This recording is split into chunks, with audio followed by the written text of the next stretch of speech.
Dilema petani Indonesia dan krisis regenerasi petani muda. Seperti apa fakta dan data yang akan kami sampaikan pada video ini? Simak terus kelanjutan dari Aksara Agro and Farm kali ini. Bismillahirrahmanirrahim. Assalamualaikum warahmatullahi wabarakatuh. Kali ini kami berada di belakang kebun di kebun jahe yang posisinya di belakang pondok. Jadi kami kali ini akan mengangkat topik yang umum ya, bukan hanya tentang jahe, terkait tentang judul ini, Dilema Petani Indonesia dan Krisis Regenerasi Petani Muda. Kami tertarik untuk mengangkat video judul ini karena ini fakta, dan di awal kami ingin menyampaikan bahwa video ini bukan untuk saling membenarkan atau menyalahkan pihak manapun ya teman-teman, karena ini realita yang terjadi untuk nantinya dapat menjadi koreksi bersama semua pihak. Banyak pertanyaan yang awalnya muncul di benak kami. Misalkan yang pertama, berapa persen profesi petani? Yang kedua, petani saat ini itu sebagai objek atau sebagai objek ya teman-teman. Lalu yang ketiga, sekarang itu semakin marak keluhan petani tentang harga pupuk pabrik yang mahal dan sekaligus langka teman-teman. Nah, yang kelima itu bagaimana solusi dengan pupuk organik. Namun kondisi tanah itu sudah turun drastis atau sudah terjadi degradasi kualitas tanah karena penggunaan pupuk pabrik yang berlebihan atau pupuk anorganik yang berlebihan dalam jangka waktu yang pemakaian relatif lama. Lalu yang keenam itu harga panen murah. Jadi karena efek pandemi 2 tahun belakangan ini itu dan ada efek import yang membabi buta teman-teman. Nah, yang ketujuh, karena dari efek pandemi dan import yang membabi buta itu, biasanya petani itu kapok untuk tanam lagi atau enggan untuk menanam lagi, alias gantung cangkul.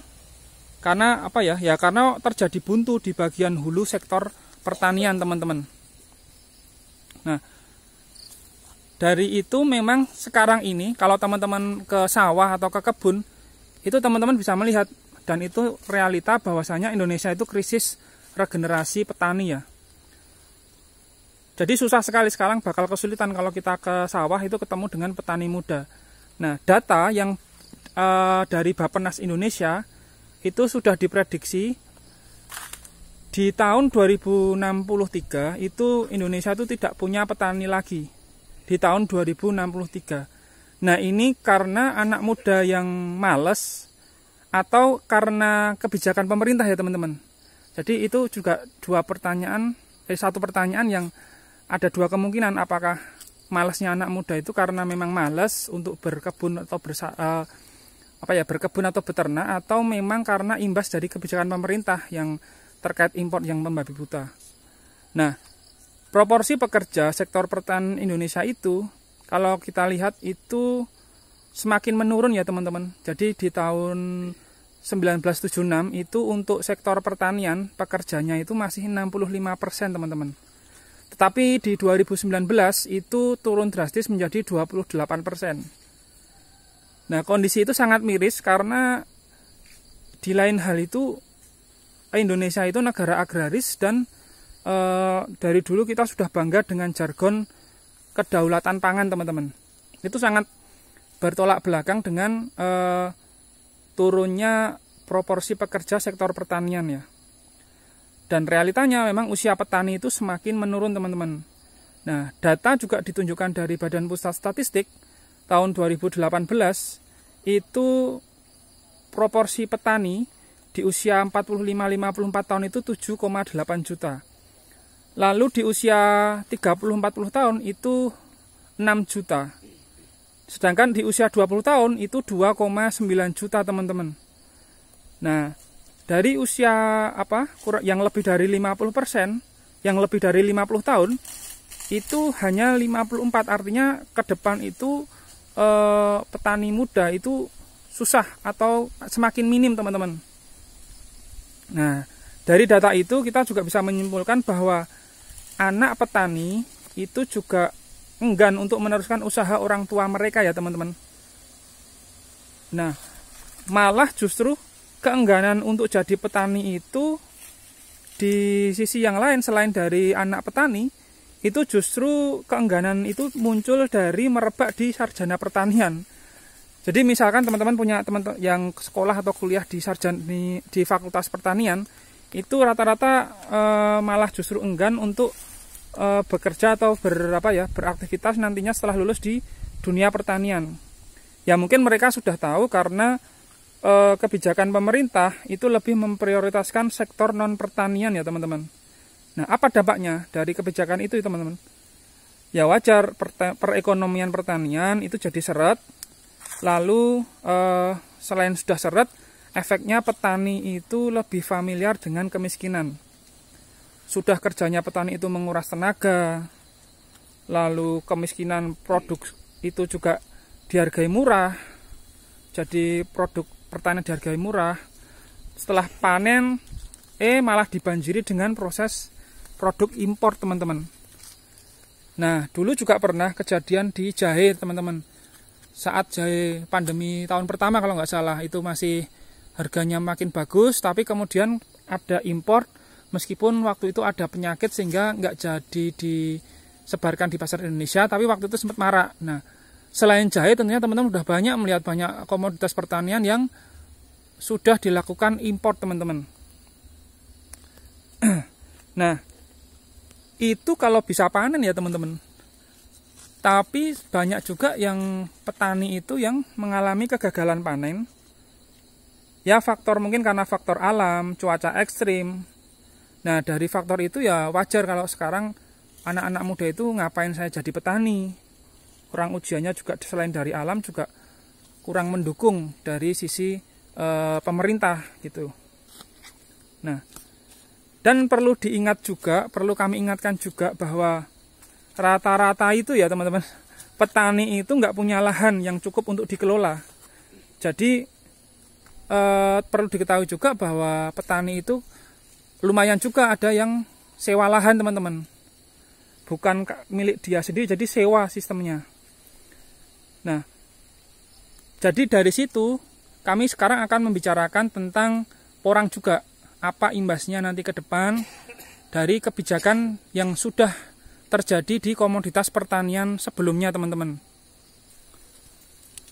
Nah, sebelum kami menceritakan tentang porang, karena ini masih di lahan jahe merah, ya memang saat ini harga jahe merah itu lebih murah dibandingkan musim tahun sebelumnya ya.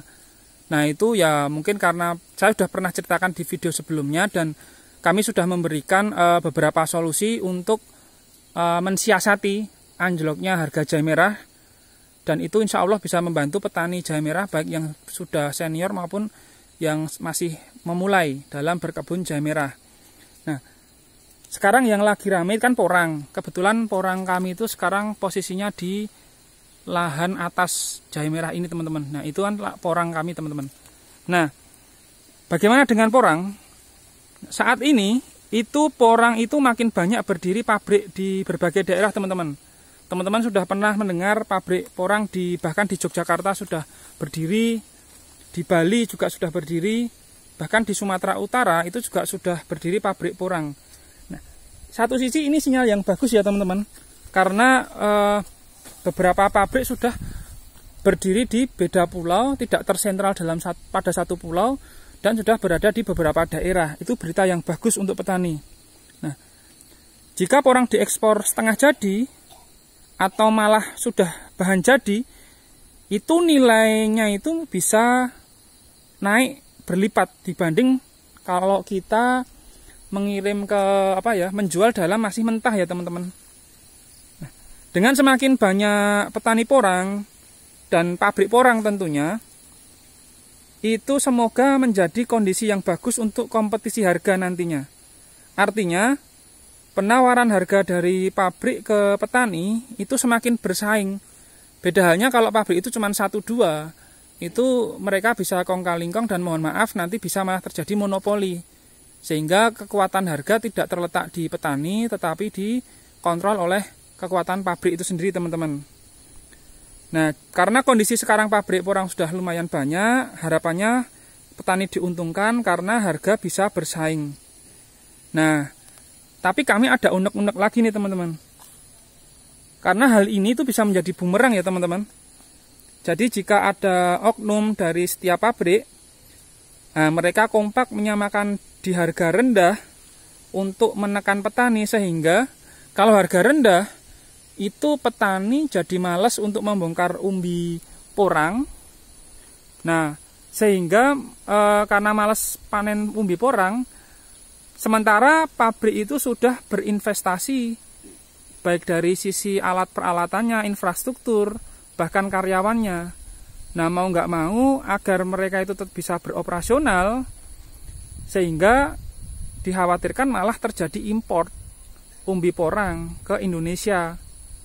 Karena ya terlanjur sudah banyak yang diinvestasikan di sektor pabrik di Indonesia. Nah, itu yang saya bilang bisa terjadi bumerang kalau bisa jadi seperti ini. Jadi petani nahan umbi di lahan masing-masing karena harga murah, dan pabrik harus tetap beroperasional sehingga pabrik memaksakan kondisi untuk impor. Nah, itu yang berbahaya teman-teman. Nah, pabrik itu kan sudah menunggu suplai umbi dari petani ya, biar siklus produksinya itu biar tetap berputar teman-teman. Nah, oknum di sini yang saya bilang itu salah satu sisi negatif atau salah satu rangkaian dalam mafia impor. Jadi mafia impor itu tidak berjalan atau bekerja sendirian, tapi mereka itu juga memanfaatkan orang-orang dalam yang memang bisa mereka kontrol untuk mewujudkan atau memuluskan proses impor teman-teman. Nah, seperti yang saya ceritakan tadi, semoga tidak terjadi di sektor porang ya, karena sudah banyak komoditas pertanian sebelumnya yang sudah kejadian seperti itu teman-teman. Nah, kalau gini logikanya gini teman-teman, kalau petani itu yang untung saja dengan menjual hasil panen umbi porang atau rimpang jahe ke pabrik, itu kan yang untung hanya petani saja.